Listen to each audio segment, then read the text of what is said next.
ഹൈക്കോടതി judge കൂടിയായിട്ടുള്ള justice Yashwant വർമ്മയെ സ്ഥലം മാറ്റം ചെയ്തിരിക്കുന്നു.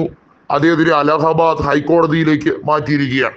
വസതിയിലേക്ക് തീ ആളിപ്പടർന്നപ്പോൾ ഫയർഫോഴ്സിനെ വിളിച്ചപ്പോൾ അത് കെടുത്താൻ ശ്രമിക്കുന്നതിനിടയിലാണ് ഒരു മുറിയിൽ നിന്നും അനധികൃതമായി നോട്ട് കെട്ടുകൾ കുമിഞ്ഞുകൂടിയിരിക്കുന്നത് കണ്ടത്. ഇതുമായി ബന്ധപ്പെട്ട് ഉടനടി നടപടിയാണ് സുപ്രീം കോടതി ചീഫ് ജസ്റ്റിസ് ആയ ജസ്റ്റിസ് സഞ്ജീവ് ഖന്ന ഒരു കൊളീജിയം വിളിച്ചു ചേർത്തുകൊണ്ട് അത്തരത്തിൽ ചെയ്തത്. ഒരു ആഭ്യന്തര കമ്മീഷൻ വെക്കേണ്ടതിന്റെ അനിവാര്യത, ഒന്നുകിൽ ഒരു ജുഡീഷ്യൽ കമ്മീഷൻ അതല്ലെങ്കിൽ ഒരു ആഭ്യന്തര അന്വേഷണം വെക്കേണ്ടതിന്റെ അനിവാര്യത കൊളീജിയം ചർച്ച ചെയ്തിരിക്കുകയാണ്. അത്തരത്തിൽ വന്നാൽ സ്വാഭാവികമായും അദ്ദേഹത്തിന്റെ രാജി ആവശ്യപ്പെടേണ്ടതായുണ്ട്. സുപ്രീം കോടതി ചീഫ് ജസ്റ്റിസിന് അത്തരത്തിൽ ഒരു നിലപാടിലേക്ക് കടക്കാം. ഡൽഹി ഹൈക്കോടതിയിൽ ജഡ്ജി ആയിരിക്കുന്ന കാലഘട്ടത്തിൽ തന്നെയാണ് ഡൽഹിയിൽ കെജ്രിവാളിനെതിരെയുള്ള നീക്കം BJP അതിശക്തമാക്കിയത് ഉൾപ്പെടെയുള്ള കാര്യങ്ങൾ നടന്നത്. അവിടെ BJP സ്വാധീനിച്ചിട്ടുണ്ടോ, BJPയുടെ കയ്യിൽ നിന്ന് പണം കൈപ്പറ്റിയിട്ടുണ്ടോ? അതുപോലെ തന്നെ 2025 നിയമസഭാ തെരഞ്ഞെടുപ്പ് ഡൽഹിയിൽ നടന്നപ്പോൾ BJP വിജയിച്ചു. ആ സമയമൊക്കെ ഇദ്ദേഹം കൃത്യമായും ഡൽഹി ഹൈക്കോടതി കൊളീജിയത്തിലെ അംഗം കൂടിയാണ്.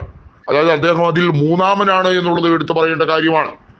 വലിയ രീതിയിലുള്ള മാൽ പ്രാക്ടീസ്, തട്ടിപ്പ് നടത്തി എന്നുള്ളത് കയ്യോടെ പിടികൂടിയിരിക്കുന്നു എന്നുള്ളതാണ് ഈ വിഷയത്തിനെ സംബന്ധിച്ച് ആം ആദ്മിയും കോൺഗ്രസും ഒരേപോലെ പറഞ്ഞിരിക്കുന്നത്. ഈ രാജ്യത്തെ ജുഡീഷ്യറിയിൽ ജനങ്ങൾക്ക് വിശ്വാസം വേണമെങ്കിൽ അദ്ദേഹത്തിനെ പോലുള്ളവരെ വളരെ പെട്ടെന്ന് തന്നെ മാതൃകാപരമായി ശിക്ഷിക്കേണ്ടതിന്റെ അനിവാര്യതയാണ് പ്രതിപക്ഷം ചൂണ്ടിക്കാട്ടിയിരിക്കുന്നത്. നമുക്കറിയാം, ഈ രാജ്യത്ത് വേലി തന്നെ വിളവ് തിന്നുന്ന ഒരവസ്ഥയിലേക്കാണ് കാര്യങ്ങൾ പോകുന്നത്.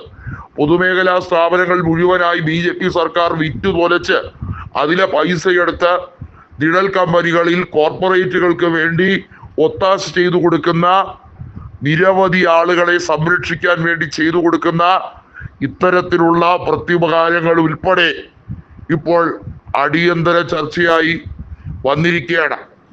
ജുഡീഷ്യറി കറപ്റ്റഡ് ആയിക്കൊണ്ടിരിക്കുന്നു അനുദിനം കൂടുന്തോറും എന്നാണ് പ്രതിപക്ഷത്തിന്റെ ധ്വനി. കൃത്യമായും സുപ്രീം കോടതി ചീഫ് ജസ്റ്റിസ് ആയ ജസ്റ്റിസ് സഞ്ജീവ് ഖന്ന ഈ വിഷയത്തിൽ തീർച്ചയായും എടുക്കേണ്ടത് അടിയന്തര നടപടിയാണ് എന്നുള്ളതാണ് പ്രതിപക്ഷം ആരോപിക്കുന്നത്. ഒരു ജുഡീഷ്യൽ എൻക്വയറി എത്രയും വേഗത്തിൽ നടപ്പിലാക്കേണ്ടത് അനിവാര്യമാണ്. കാരണം യശ്വന്ത് ശർമ്മയ്ക്കെതിരെ ഒരു സ്ഥലം മാറ്റം, ഒരു ട്രാൻസ്ഫർ നടത്തി അദ്ദേഹത്തിനെ മുഖം രക്ഷിക്കാനല്ല ശ്രമിക്കേണ്ടത്. അദ്ദേഹത്തിനെ അന്വേഷണ വിധേയമായി സസ്പെൻഡ് ചെയ്ത് അദ്ദേഹത്തിനെതിരെ ഒരു CBI അന്വേഷണം നടത്തുകയോ അദ്ദേഹത്തിനെതിരെ ഒരു ജുഡീഷ്യൽ അന്വേഷണം നടത്തുകയോ എന്തുകൊണ്ട് ചെയ്യുന്നില്ല?